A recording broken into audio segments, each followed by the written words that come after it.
My name is Kristin Smedley, and I'm the president of the Curing Retinal Blindness Foundation. And while my organization has received funding from multiple companies, including Spark Therapeutics, my foundation is covering my travel costs to be here with you today. I'm here to support the approval of this gene therapy. There's a dire need for treatments for the inherited retinal disease community. Now, I'm going to take you back for a minute here to the year 2000, or Y2K as everyone was calling it back then. At that time, there was a lot of hoopla that the world would end, right? Well, for me, my world did end. In a little exam room in Philadelphia back then, I held my newborn son as the doctor told me he was blind. My baby could not see my face. My baby could not see me smile. My baby, Michael, had a rare eye disease. Until that moment, I had never even met a blind person before. The doctor told me he would not play baseball. He would never drive. 3 years later, the nightmare repeated. My second son, Mitchell, was diagnosed with the same inherited retinal disease. A double dose of darkness. I actually have a sighted child too, a daughter. And with Carissa, I've seen what it's like for a baby to recognize her mom's face. I've seen her spot me cheering for her on the soccer and basketball sidelines. My boys could never do any of that. Now, I was one of the lucky moms, if you will, that was able to leave my career and sacrifice nearly $1 million in wages to stay home and guide my boys. I mean, I had to teach my boys to look at someone when they talk to you and how to navigate a playground. Early intervention teachers spent over 600 hours teaching me how to teach my boys to access a world they couldn't see. I had to learn how to describe every scene throughout the day, every sound they heard on our walks. Preschool teachers of the visually impaired, or TVIs, spent over 350 hours with my boys to teach them to read and write with Braille and how to navigate with the white cane.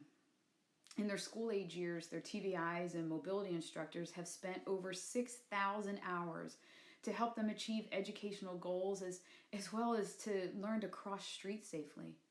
My boys have spent hundreds of extra hours in their schools memorizing hallways and practicing exit strategies in case of emergencies.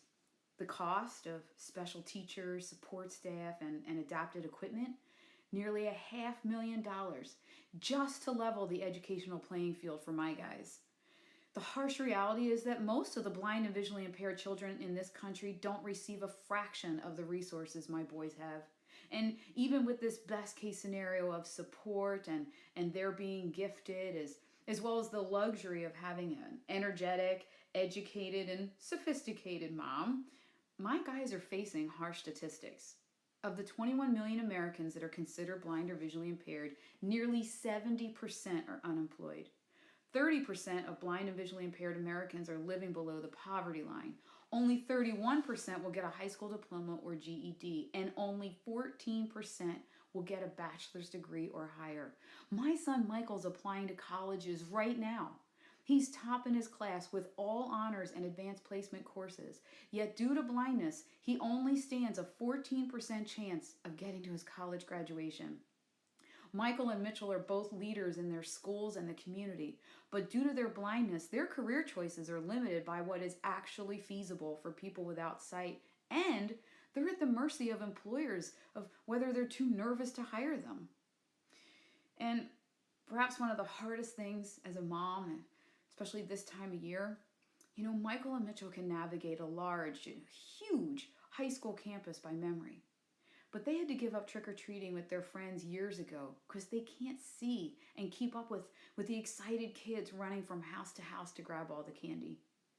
My boys are resilient and some would say courageous, but blindness sidelines them from lots of things. This treatment has to be approved.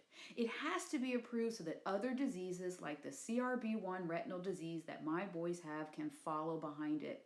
It has to be approved so the millions of patients with the thousands of rare genetic diseases have the door open for them too. I so greatly appreciate the work you all do.